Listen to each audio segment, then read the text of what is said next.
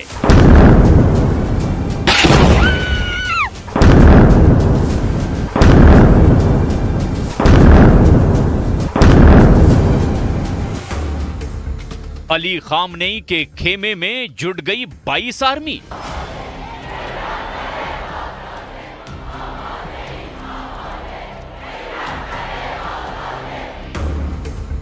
अब अमेरिका तक पहुंचेगी युद्ध की चिंगारी।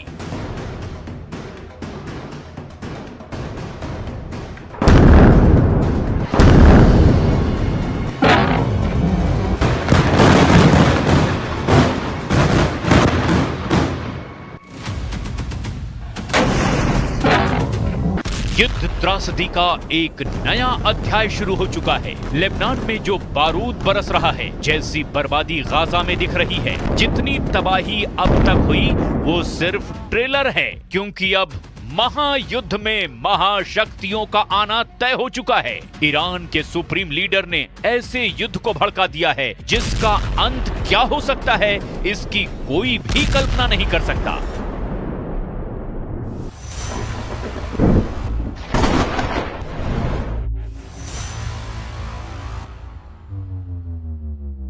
ईरान के सुप्रीम लीडर ने इजराइल के खिलाफ खुद हथियार उठा लिया है। राइफल दिखाकर खामनेई ने नेतन्याहू को धमकी दी है कि इजराइल धरती के नक्शे से गायब हो जाएगा। सुप्रीम लीडर के बारूदी भाषण के बीच तेहरान में इजराइल की बर्बादी की कस्में खाई गई हैं। नसरल्लाह और इस्माइल हानिया की तस्वीरों की प्रदर्शनी लगाकर ईरान ने इजराइल से आर पार की जंग का ऐलान कर दिया है।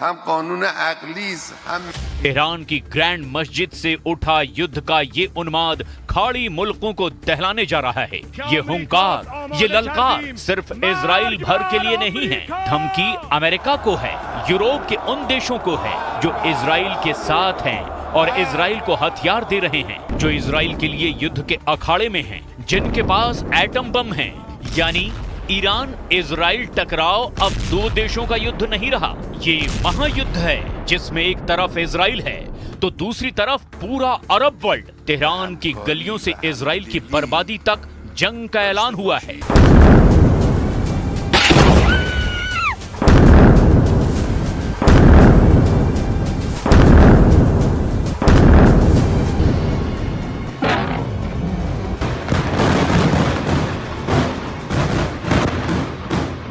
ईरान के सुप्रीम लीडर खामनेई ने खुल्लम खुल्ला बता दिया है कि इजराइल का वजूद मिटाने तक युद्ध होगा, जिसमें सभी अरब देश ईरान के साथ होंगे।